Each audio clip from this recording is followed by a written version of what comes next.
Halo Tribuners, kembali lagi bersama saya Aswin Lumintang di acara Tribun Bagudapa edisi spesial Euro 2020. Seperti kita ketahui bahwa pertandingan di penyisihan grup saat ini sudah dimulai dan beberapa partai atau pertandingan sudah berlangsung, kita semua sudah saksikan dan masih ada yang menarik ya. Jadi kita akan membahas saat ini terkait siapa lolos dari grup neraka menuju 16 besar Euro 2020.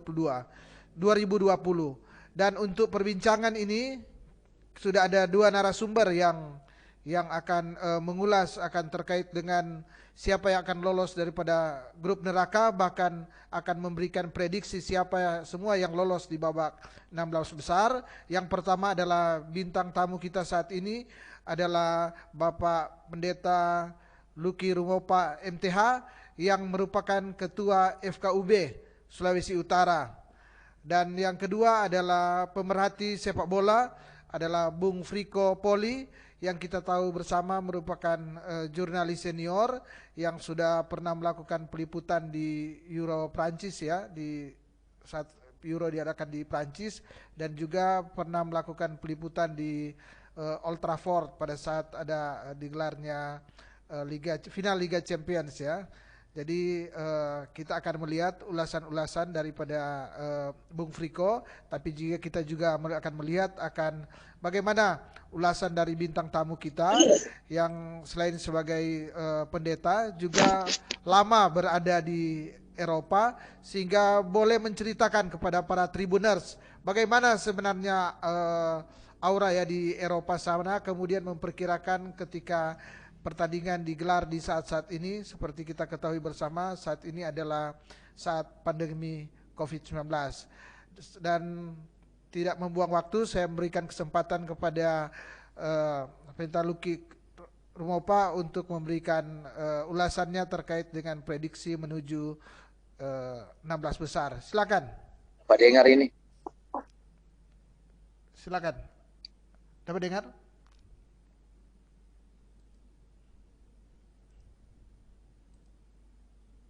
Katanya tidak dapat dengar. Hah? Tidak terdengar katanya. Iya, tidak dapat dengar. Sudah pendeta? Jadi, halo? Sudah dapat dengar? Dapat dengar? Dapat dengar? Kayaknya tidak dapat dengar kan? Hah?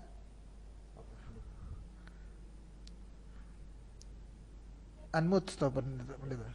Sudah? Volume pendeta. Halo? Halo?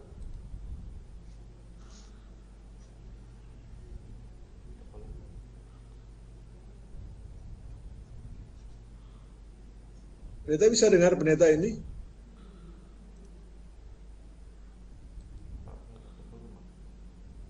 Mungkin DP volume kata. Pendeta DP volume. Volume kasih besar. Volume. Halo? Volume.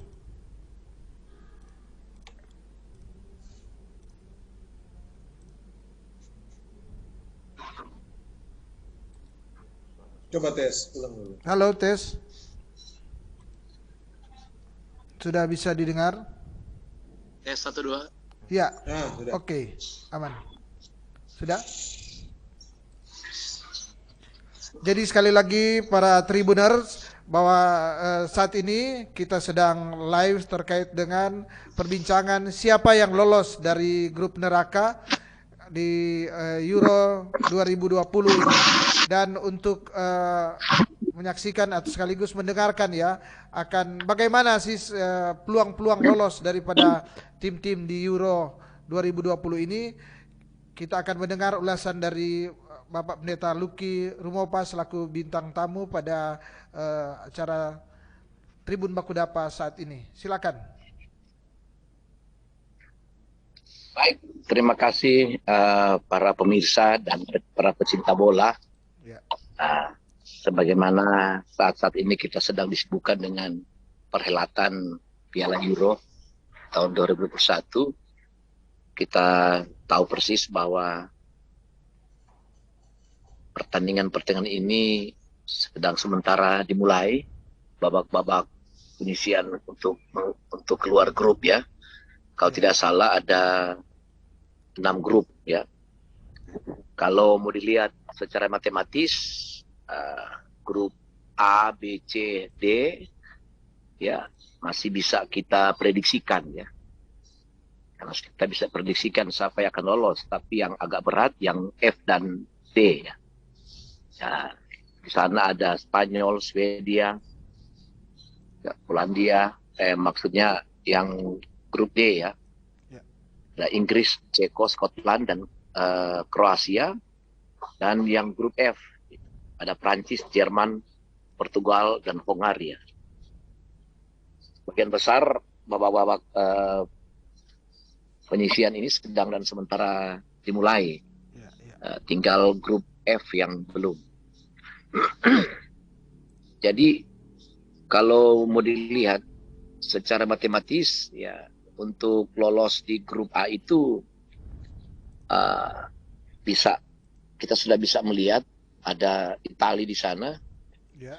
Walaupun juga Wallace cukup memberi perhatian yang sangat luar biasa, boleh menahan imbang Swiss ya. Dan memang Turki harus bekerja keras. Dia harus bekerja keras dalam pertandingan kedua nanti ya. Apalagi Swiss ya, yang punya punya pemain-pemain yang cukup dikenal. Ya, ya.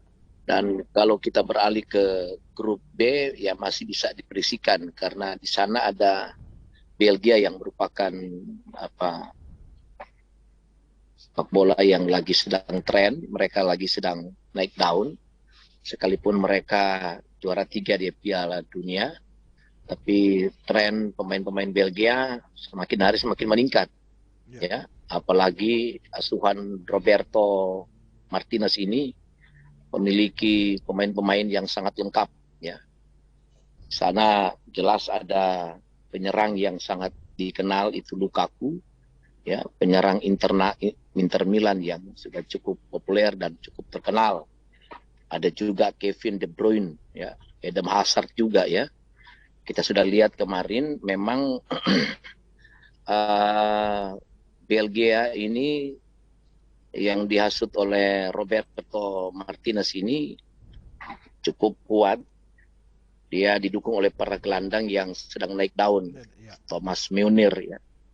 Ada juga Axel Witsel ya. Terus juga ada bek yang cukup populer masih muda, Torgan ya. Kemungkinan juga Belgia akan menghadapi lawan-lawan di grup B itu akan tetap dengan formasi 3-4-3 ya. Tapi ya disinilah ada kelemahan sedikit ketika Belgia harus main dengan Turki karena bek andalan Timothy Castagne itu alami cedera, mengalami benturan mata ya. Jadi kemungkinan Belgia dapat menjuarai grup dan bisa saja Rusia yang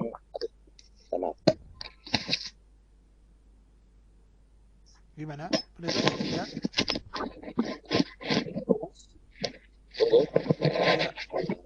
Karena pelayanan.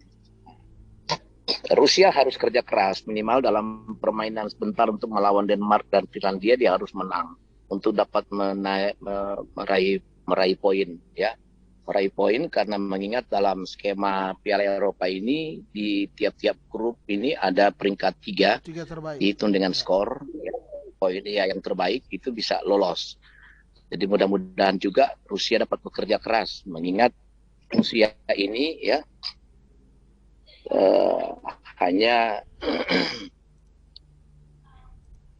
Rusia hanya mengandalkan pemain-pemain yang suka serangan balik aja dengan formasi 4-2-3-1 ya.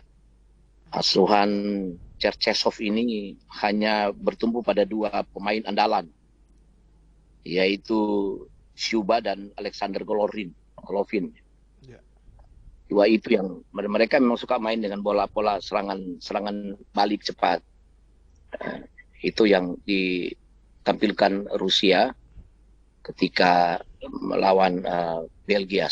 Sementara Finlandia dan Denmark memiliki peluang yang kuat juga ya. Ya. Belgia dan apa maksudnya Finlandia dan Denmark memiliki juga peluang yang sama karena mereka memiliki poin 1-1 ya untuk sementara ini, klasemen sementara. Kalau di grup C ya kita tahu di sana ada Austria, Ya. Belanda, Ukraina, dan Makedonia. Ya sangat spektakuler juga ya. Austria bisa Unggul 3-1. bisa menang ya. Menang 3-1 lewat Makedonia ini. Pemain-pemain Austria di bawah asuhan Franco Foda ini cukup taktis ya. Salah satu tim yang menguasai klasemen sementara di grup grup C. Sekarang Austria yang berada di puncak. Nah, ya, memang ada sebuah euforia yang ada di dalam grup kesebelasan Austria ini karena mereka memiliki sebuah obsesi yang sangat tinggi untuk dapat berbicara di tingkat elit ya. Karena kemenangan 3-1 dari Makedonia Utara ini cukup merupakan modal. Dia bisa tahan ya. Dia bisa tahan dan draw saja sudah menang. Kalau dalam perhitungan ya. Austria cukup spektakuler, dia mampu menggeser kedudukan Belanda ya. Mereka ada satu kapten yang cukup pemain serba bisa ya. Kapten David Alaba itu yang serba bisa ya. Pemain back yang sangat luar biasa. Sehingga pada pertandingan kemarin UEFA mampu menobatkan dia sebagai pemain terbaik, star of the match ya. Ya, karena dia melakukan menurut beberapa sumber-sumber penilaian UEFA dia mampu melakukan passing yang terbaik 90% dalam pertandingan kemarin. Dia mampu melakukan peran sebagai back yang dapat menyuplai bola-bola yang sangat akurat. Dan 13 tahun dia bersama dengan Bayern Munchen. Dengan musim depan juga dia nanti akan ke Real Madrid kalau tidak salah berita-berita bola. Dia ke depan sudah main di Real Madrid. Ya, umur masih 28 tahun kalau tidak salah. Jadi kita kira Austria ini punya peluang. Menurut prediksi saya juga beberapa hari lalu Austria peluang untuk keluar mendampingi Belanda ya. Ukraina memang ini juga tragis ya. Tim asuhan Andriy Shevchenko ini memiliki pemain-pemain bagus sebenarnya. Nah, itu ada Andrei, ada Roman Yarmenski ya. Mereka tampil baik di babak pertama sebenarnya, tapi akhirnya ketinggalan 2-0. Dan mereka dari posisi 4-3-3 dia berubah menjadi posisi 3-5-2 kalau dilihat dalam pertandingan itu. Ya, ada juga Malinovsky ya, pemain yang cukup atraktif ya. Tapi mudah-mudahan Ukraina bisa mengumpulkan poin-poin, tapi masih di atas kertas ya. Saya melihat peluang Belanda untuk keluar menjuarai grup C ini sangat kuat. Pemain yang diasuh oleh Frank de Boer ini dia memiliki pemain-pemain pemain muda.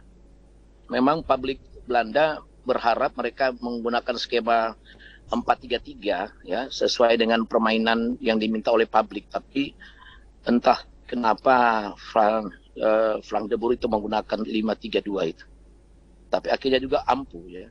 Luar biasa. Memang ada kelemahan-kelemahan yang ada di sektor belakang ya. Sektor belakang itu ya ada sedikit kelemahan walaupun Denzel Dumfries ini ya pemain belakang yang bisa naik ke atas dan mencetak gol itu cukup luar biasa. Saya juga heran kenapa pemain-pemain sekedar Memphis Depay agak sedikit tumpul dan yang lain Ryan Babel juga dan Stephen Berlin juga yang saya lihat mereka belum pada perform yang kuat.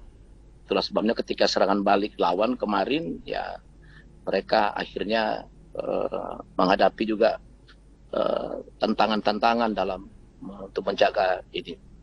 Memang ada perubahan-perubahan dari pelatih ini, dari skema yang saya katakan tadi, 4-3-3 yang merupakan ciri khas total football itu, tapi Frank de Boer karena sebagian besar pemain-pemain muda, dia mencoba untuk dia coba untuk melakukan skema atraktif ya. Itulah sebabnya sekelas juga Jorginho ya, Wijnaldum itu seorang kapten yang bisa naik ke atas dan menciptakan gol lawan di Ukraina itu cukup luar biasa. Saya kira perlu juga diperhitungkan. Hanya ada catatan-catatan kritis untuk Belanda.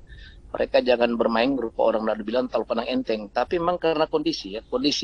Kiper nomor 1 Jan Versilesen itu tertular COVID dan diganti oleh kiper yang lain. Ya.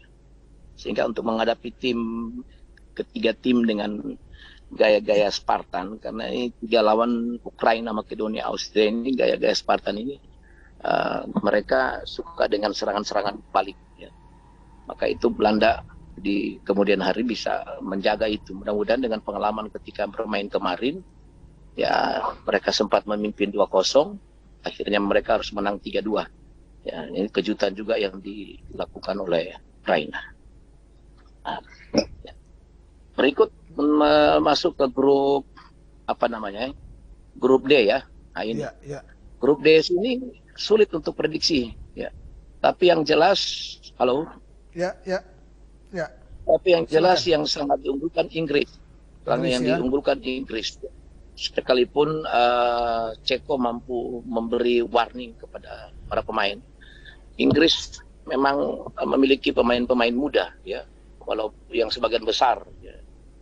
Ya, mudah-mudahan mereka dapat mengulangi di tahun 1966 ya, pahlawan Bobby Moore dan Hars dan yang lain-lain itu dapat terulang, dan banyak prediksi pakar-pakar bola memikirkan mereka mengunggulkan Inggris dapat memenangkan Piala Eropa.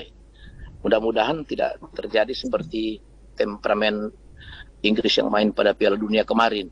Ya, lawan Kroasia kemarin harus juga menjadi catatan penting karena tiba-tiba Gareth menurunkan awal posisi 4-3-3, tetapi di akhirnya dia berubah menjadi 4-2-3-1. Kane yang di depan itu. Kemudian Sterling ya yang tengah, Mount, Foden, Phillips ya, Rice kiri kanan. Nah ini mereka luar biasa sebenarnya di sini. Ya.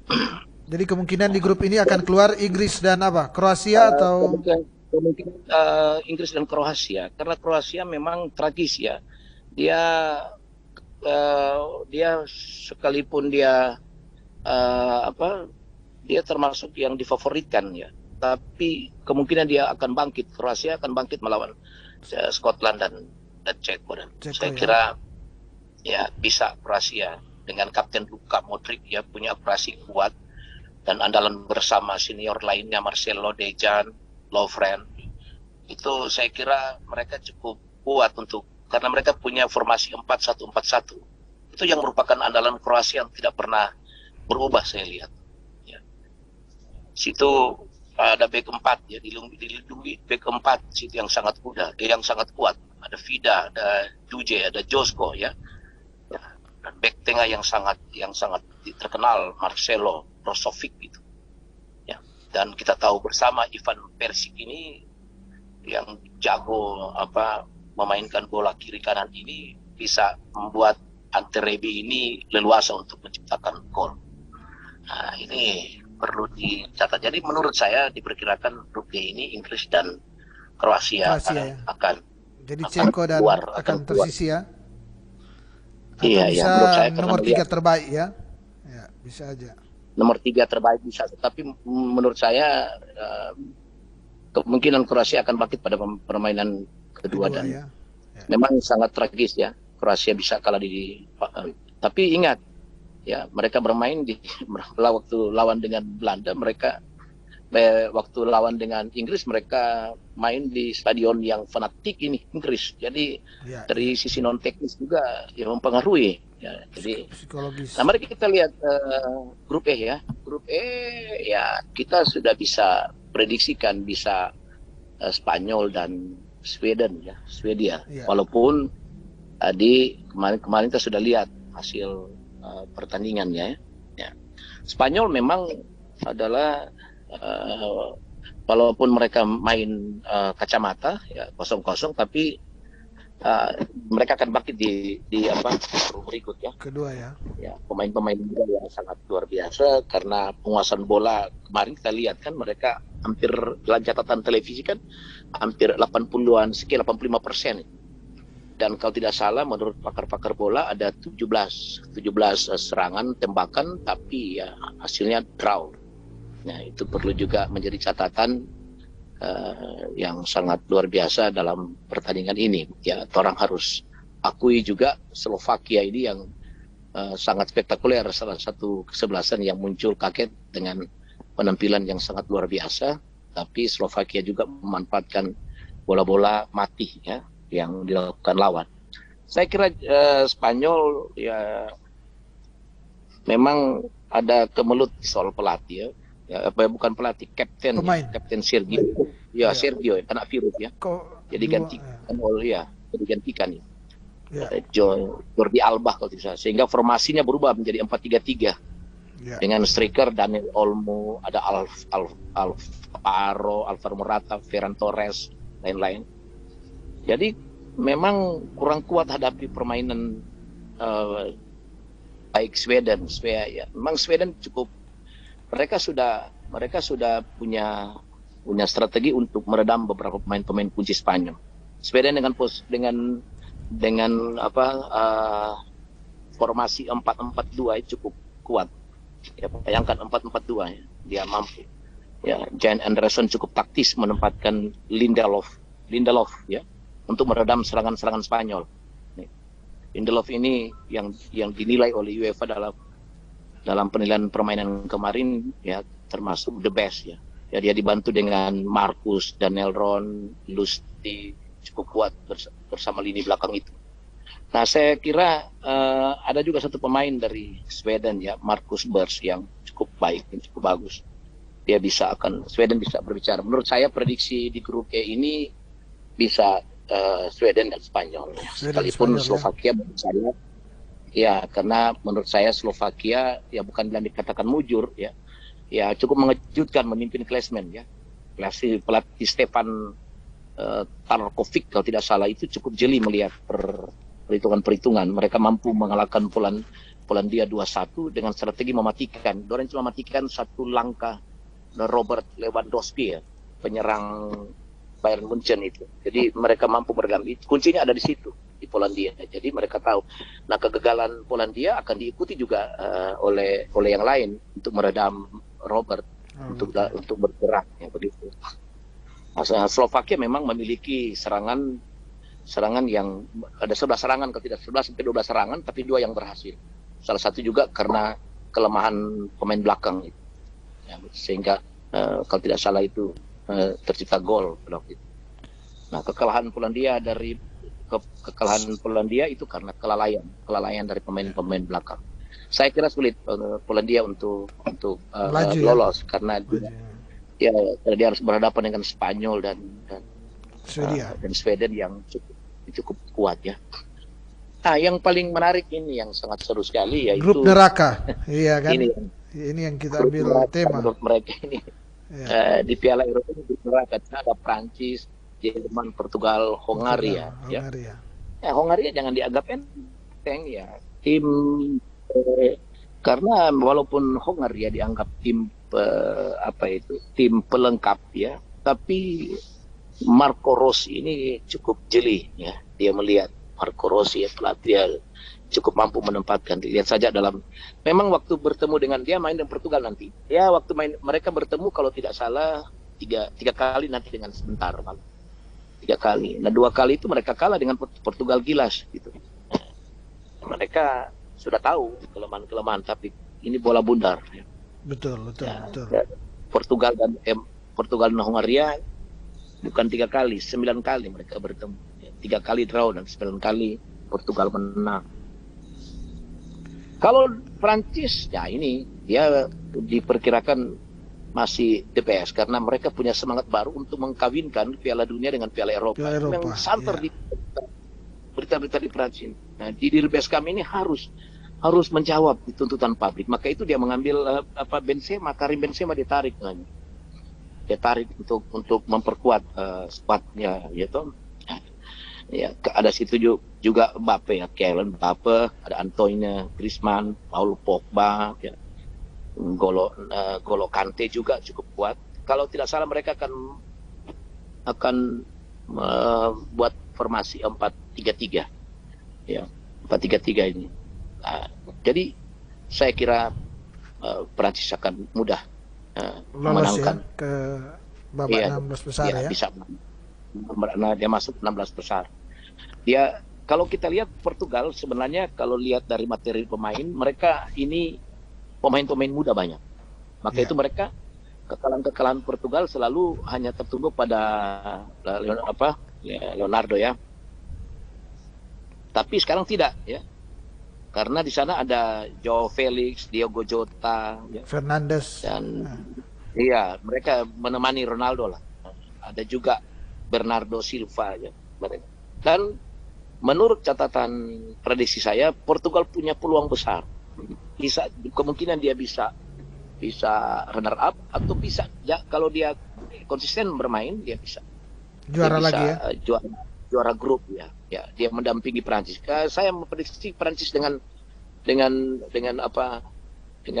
Portugal. Jerman ini jujur ini sejak mereka terlempar di babak Piala Dunia ada pembenahan ya, banyak berbenah mereka.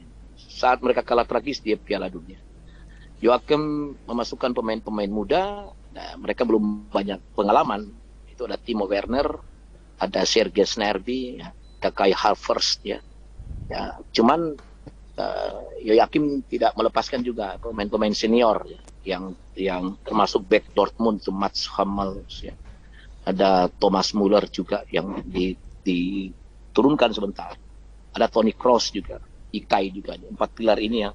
Saya tidak tahu mereka punya gaya main Jerman ini, tapi menurut saya mereka sudah masuk pada grup tim yang tidak diunggulkan menurut pakar-pakar. Jerman ya, tidak diunggulkan melihat ya. materi-materi pemain mereka ya, notabene ya Jerman tidak terlalu memberi jaminan. Mudah-mudahan Joachim memanfaatkan potensi-potensi pemain muda bisa berduet dengan pemain-pemain senior. Kita tahu pemain-pemain senior yang ditempatkan ini sudah cukup kusur juga ya. Mereka punya langkah, apalagi menghadapi pemain-pemain seperti Portugal yang muda-muda dan energik ya. Mereka sudah tidak bertumpu lagi kepada Ronaldo. Ada pemain-pemain penyerang yang sangat atraktif mereka. Yang menjadi ancaman di grup itu adalah Portugal, bukan Prancis. Prancis ini saya khawatir tapi dia bisa lolos. Tapi menurut saya dia kemungkinan cuma lolos 16 besar Prancis. Tidak mungkin dia sampai 6 besar. Menurut perkiraan saya. Memang melihat dari kekuatan-kekuatan ini, ya saya punya prediksi seperti itu melihat grup F ini. Ya mudah-mudahan ya. Lihat sebentar Mas. Saya kira cukup begitu. Sekian. Ya.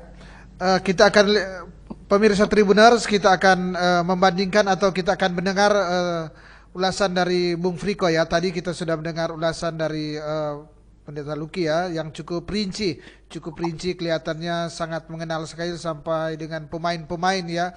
Detail menyebutkan pemain-pemain dari setiap negara, pemain-pemain yang luar biasa atau menunjang akan permainannya di Euro, bahkan sudah ada prediksi yang sudah kita dengarkan tadi. Dan mari kita akan membandingkan dengan pemerhati bola kita, Bung Friko Poli. Silakan Bung. Ya, terima kasih Bung Aswin. Apa yang disampaikan Pendeta Lucky tadi memang detail ya, dari grup per grup dari 6 grup yang ada di Euro 2020 ini. Dan memang kalau memang kita lihat pertarungan yang sangat-sangat keras mungkin akan terjadi di grup F ya. Di mana grup F ini oleh media luar menyebutkan sebagai group of death ya.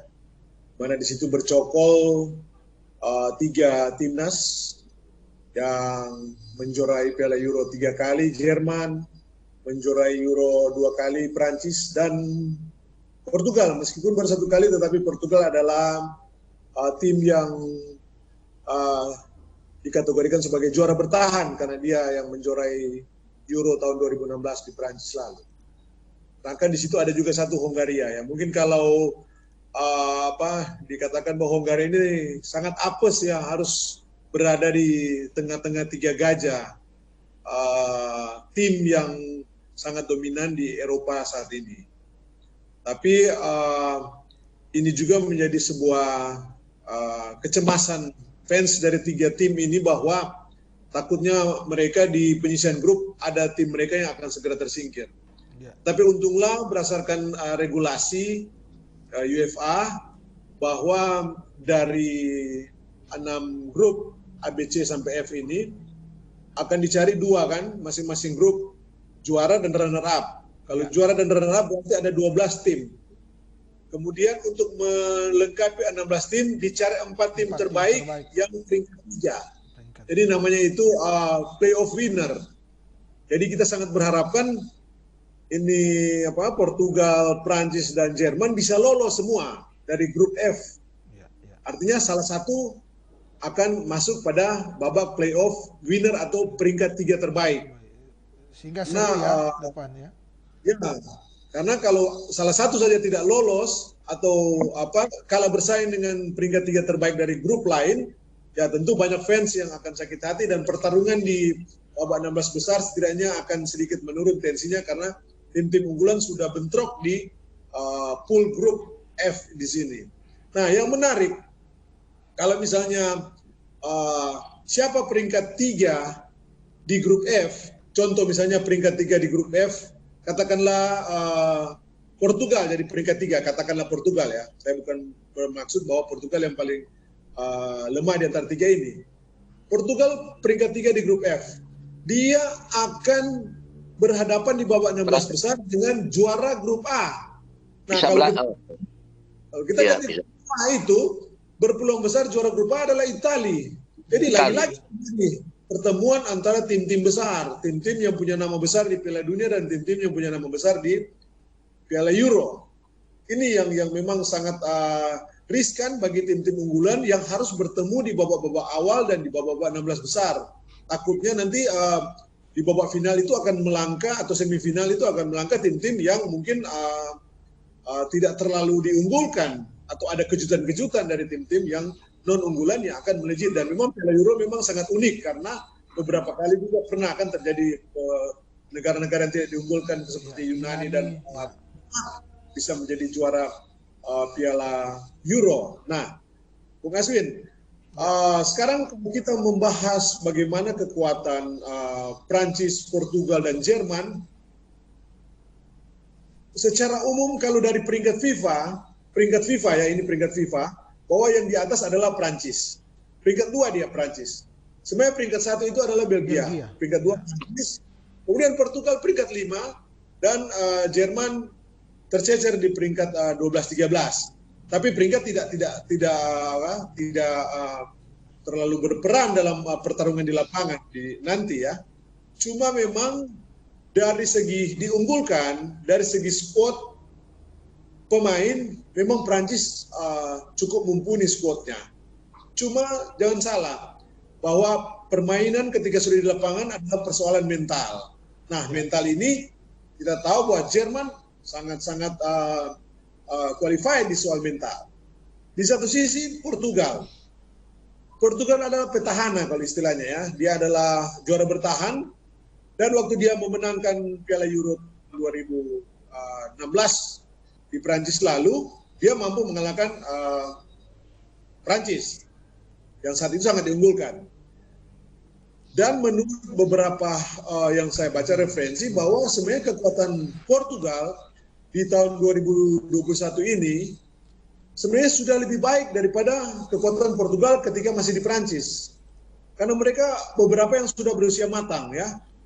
Cuma memang yang menjadi kekurangan adalah Ronaldo yang sudah semakin usur, maksudnya dari segi umur, meskipun penampilannya di Juventus masih mengkilat ya, masih mencetak gol banyak ya, dengan usia 36 tahun dia masih bisa menunjukkan performa sebagai seorang pemain yang sangat-sangat mampu menjaga permainannya dengan brilian. Nah, ini yang menjadi menarik bahwa Portugal akan bermain dengan dua tim yang juga tim besar, Jerman dan Prancis, sehingga sangat sulit bagi saya untuk memprediksi siapa yang akan lolos. Saya harap tiga-tiga bisa lolos lah dari grup. Kalau juara grup mungkin di atas kertas ada skuad yang lebih baik adalah Prancis. Tapi ingat, Prancis itu lagi bermasalah juga mereka di timnya. Kalau kita baca-baca media kan masalah Mbappe dan Giroud yang waktu lawan Bulgaria, Giroud sempat menyindir Mbappe di dalam media sosial bahwa katanya tidak over bola, sehingga harusnya dia bisa mencetak banyak tapi tidak over bola. Kemudian Benzema dengan Oliver Giroud. Benzema sempat berbicara di medsos bahwa jangan bandingkan saya dengan Giroud. Kalau bandingkan saya dengan Giroud, saya F1 kalau Giroud itu dia cuma go-kart katanya. Sehingga terjadi hal-hal yang cukup. Memang maksudnya Karim Benzema yang dipanggil lagi setelah tahun 2015 lalu dia terlibat skandal yang membuat dia tidak lagi dipanggil timnas. Ini sedikit membuat ada persaingan-persaingan yang tidak sehat sehingga mencuat sampai di media sosial. Tapi kalau memang ini bisa diredam oleh timnas Prancis, jadi Prancis soal masalah intern saja. Kalau mereka mampu meredam masalah intern, bisa menyatukan kekuatan, saya kira Prancis akan menjadi kekuatan yang sangat hebat dan berpeluang besar sebagai juara di grup F ini. Itu Bung Aswin, saya sementara.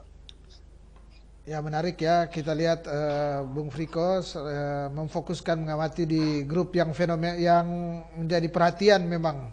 Jadi perhatian karena ada 3 tim yang dianggap oleh penikmat bola atau pencinta bola di seluruh dunia bahwa merata berada di grup F, yaitu Jerman, Portugal, dan Prancis ya. Prancis dan kita tunggu, tentu tidak akan, ini bagian dari prediksi juga karena sebentar malam ya atau dini hari sudah akan bertarung ya, akan Portugal dan Hungaria dan Prancis Jerman sudah akan final dini, sudah akan terjadi. Mungkin ada tambahan dari Pendeta Luki terkait ke depan akan persaingan-persaingan. Ya memang benar. Ya benar dikatakan oleh Saudara Friko bahwa ada masalah internal di Prancis. Tapi itu persis juga dalam pertarungan Piala Dunia kemarin. Isu juga sama itu. Ada masalah-masalah yang ada di dalam internal. Mereka memang tidak cocok karena persaingan-persaingan liga dan juga ada masalah-masalah pribadi yang seringkali muncul, apalagi di antara pemain mereka kadang-kala tidak akur. Tapi ya Didier Deschamps dia, saya kira dia sudah mampu menunjukkan ketika Prancis harus bersatu, mereka meninggalkan perbedaan-perbedaan. Nah itu kekuatan Prancis nanti, saya kira. Dan menurut prediksi saya, ketika menghadapi Jerman yang ini pemain-pemain boleh katakan lapis 2 ini yang baru dimunculkan oleh Joachim ini, ya kemungkinan skor 2-0 untuk Prancis. Portugal bisa menang di 3-0 lebih untuk Hungaria. Ini kalau pendeta bilang skor bersabda ini. Ya, saya melihat faktor realitas dari kondisi pemain-pemain karena Portugal bisa menang 3 gol lebih untuk Hungaria, sementara melihat semangat untuk mengawinkan ini, semangat euforia yang terjadi di Prancis sekarang ya. Ini ya mereka luar biasa sehingga mereka menuntut Deschamps untuk ambil Benzema ini. Saya kira kemungkinan skor 2-0 untuk Prancis. Jerman mudah-mudahan Jerman menurut prediksi saya Jerman ada secara historis melawan dengan Hungaria, mereka bisa mengumpulkan nilai ya, bisa mereka di atas 4 gol itu supaya mereka bisa masuk di babak 16 besar. untuk sesuai dengan aturan UEFA ya, yaitu apa namanya yang tadi dikatakan juara 3 Juara ya. 3 ya. Dari 4 grup Empat, diambil satu-satu. satu ya. Mudah-mudahan Bung Jerman, tapi menurut saya mengalami kesulitan kan. Apa Bung Gitu. Friko juga melihat bahwa Jerman ini berpeluang untuk tersendat di babak knockout ini, babak 16 besar nanti, tidak akan masuk di babak 16 besar atau gimana, Bung Friko? Jerman sebenarnya memiliki keunggulan tersendiri secara non teknis, bahwa Jerman akan bermain di depan fansnya sendiri ya, di Allianz Arena. Jadi pertarungan akan bermain di depan publik, meskipun tidak semua fans masuk ya, sekitar 25%, sekitar 15.000, 14.000 fans yang akan masuk, tetapi itu juga akan memberi pengaruh kepada timnas Jerman. Nah, sebenarnya untuk Jerman versus Prancis sebentar yang akan kita saksikan dalam live ya, dalam live layar kaca, itu sangat menarik karena akan mempertemukan pemain-pemain dengan individu yang dicap bintang di dalam liga-liga ya. Seperti contoh misalnya pertarungan di lini tengah, di mana di Jerman ada Kroos, kemudian di Prancis ada Pogba dan ada juga Kolo ya, Kante ya, N'Golo Kante. N'Golo Kante dia baru-baru saja memang mendapat angin yang motivasi yang besar karena baru saja menjadi man of the match dalam ketika Chelsea menjuarai Liga Champions.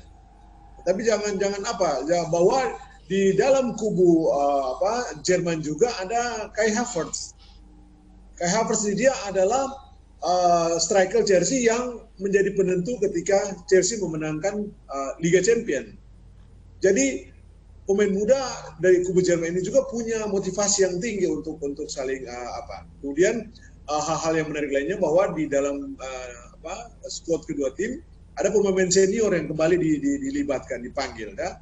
Oleh misalnya di tim Jerman ada Thomas Muller, kemudian ada Mats Hummel, dan juga pihak Prancis memanggil Karim Benzema. Nah, ini akan jadi pertarungan antara senior-senior juga dan pemain muda yang merata di kedua tim. Tetapi kalau saya mau lihat dari segi pertarungan ini memang secara individu mungkin merata, tetapi secara kolektif saya masih melihat kekuatan ada di tim Prancis karena squadnya mereka sudah terasa ketika menjuarai Piala Dunia ya tahun 2018 lalu. Nah, ini saya kira Prancis diunggulkan. Cuma kalau di atas kertas sebentar karena bermain di Allianz Arena, saya lebih melihat bahwa ini akan terjadi draw antara Prancis dan Jerman. Mungkin posisi 1-1 atau 2-2. Gitu ya. Jadi pendeta tadi 2-0 berapa pendeta? Tadi 2-0 ya untuk Prancis. Untuk Prancis Jerman bisa 2-0. 2-0 ya. Ini Bung Friko lebih ambil posisi draw ya. Posisi draw. Pemirsa Tribuners, kita tentu masih menarik tentu untuk perbincangan ini, tapi kita dibatasi juga dengan waktu. Tapi sebelum untuk mengakhiri ini, tidak ada salahnya untuk terakhir saya ingin menanyakan kepada Pendeta Lucky, prediksi kira-kira walaupun masih dini ya, kira-kira siapa nanti yang akan menjadi the winners atau juara di Piala Euro kali ini? Terlalu jauh tapi tidak mengapa ya untuk memberikan prediksi ya kepada Tribuners sehingga ada gambaran Tribuners jadi lebih semangat untuk menonton akan pertandingan-pertandingan ke depan. Silakan.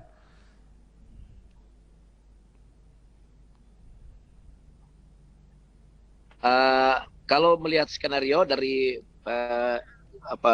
grup-grup yang ada, kan dialog diskusi ini 16 besar dulu. Ya, Menurut betul. 16 besar ya. Menurut saya 16 besar ini kemungkinan menurut prediksi saya Kroasia masuk. Masuk ya. Sweden masuk, Ya. Prancis masuk, Rusia masuk. Rusia masuk. Inggris yang masuk. kalah kemarin masuk juga ya. Portugal masuk. Portugal ya. Iya, Spanyol masuk, Turki bisa masuk. Dia bisa, ingat dia pernah mengalahkan Belanda di babak penyisian ya, dia bisa bangkit ya. Italia bisa masuk, Denmark bisa masuk, Jerman, Belanda bisa masuk, Belgia, Ceko, Swiss dan Swiss dan Austria. apa ini Italia, Italia. Austria. Austria, Ya, ya. Swiss dan Austria bisa mas. Kalau ditanya untuk siapa yang akan menang untuk Piala Dunia ini, kemungkinan Eropa. besar Ya. kalau lihat skema dari Eropa ini bisa berhadap-hadapan Inggris dengan Italia atau dengan Belanda. Ya, ya.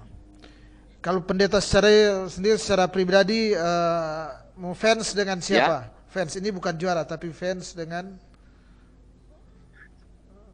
Antara Inggris dan Belanda saya masih melihat sesuai dengan kondisi pemain-pemain, saya masih lebih condong ke Inggris. ke Inggris ya. Jadi ya. Bung Friko, terakhir kira-kira mungkin ada yang bisa ditambahkan di perbincangan ini, silakan. Ya, kalau saya lihat berbicara soal siapa yang akan juara, saya kira semua tim-tim yang diunggulkan pasti berpeluang. Ya, ya.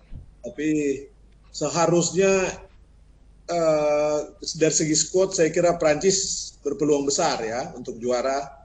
Tetapi sebenarnya karena finalnya di Wembley, harusnya Inggris mengambil peluang ini karena mereka kan bermain di Stadion Wembley di babak Wembley, final. ya. Semifinal Tapi kalau final ya fans, di Wembley. Ya. Tapi kalau dari segi fans saya sebenarnya pegang Spanyol. Iya. Cuma agak ragu juga Spanyol dengan kondisi yang ada sekarang. Itu saja Bung Asin.